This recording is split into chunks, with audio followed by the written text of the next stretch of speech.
Dans l'épisode d'un si grand soleil du samedi 26 février, Monsieur Schmidt annonce à Gary, Alban Omar, que l'entreprise chinoise pour laquelle il travaille veut finalement passer une commande bien plus importante que prévu avec 100 000 unités supplémentaires, soit 250 000 tubes de crème, sauf qu'il faut que la marchandise soit impérativement livrée avant demain midi.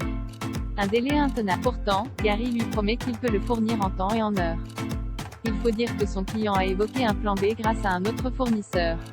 Gary ne veut donc pas passer à côté de ce contrat en or ni de sa commission qui s'annonce astronomique. Mais Laurent, Khalid Mahadour, bloque. Il ne pourra s'assurer de la solvabilité de cette entreprise que le lendemain et que sans cela, Myriam, Pauline Paolini, ne validera pas ce contrat.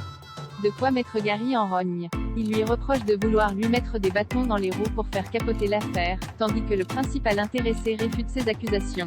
Gary devient dingue, Myriam est aux abonnés absents. Il ne le sait pas mais sur les conseils de Claire, Mélanie Maudran, Myriam a sauté le pas et est à Barcelone afin de faire congeler ses ovocytes.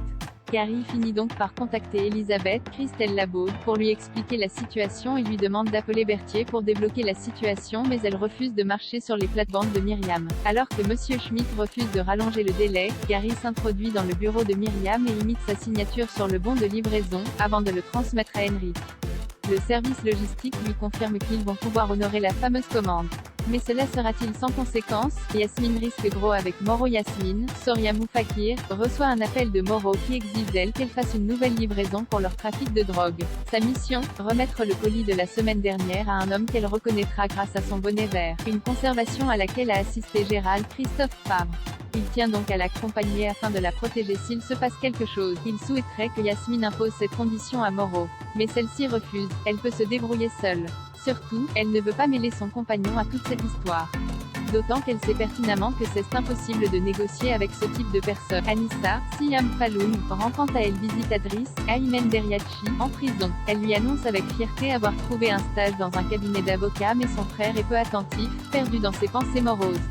Et pour cause, il s'inquiète pour leur mère. Il lui confirme que Yasmine est impliquée dans des affaires louches mais refuse de lui dire ce dont il s'agit concrètement, parce que plus de monde est au courant, plus ils sont en danger. S'il lui en parle, c'est parce qu'il a vraiment peur pour elle. Qu'il ne se pardonnerait jamais si elle tombait à cause de lui. Mais Driss préfère fuir la conversation et met fin à ce parloir. Le soir venu, Léo informe Moro d'un fait étrange, il a surveillé les allées et venues de Yasmine toute la journée mais il a noté que celle-ci n'est pas allée chercher le parquet chez elle mais à une autre adresse. Le jeune homme va donc devoir se renseigner davantage. Mais Moro espère que Yasmine n'a parlé à personne de leur petit arrangement, dans le cas contraire, il ne se privera pas de mettre les points sur les i de manière violente. Affaire à suivre dans un si grand soleil. Loading widget.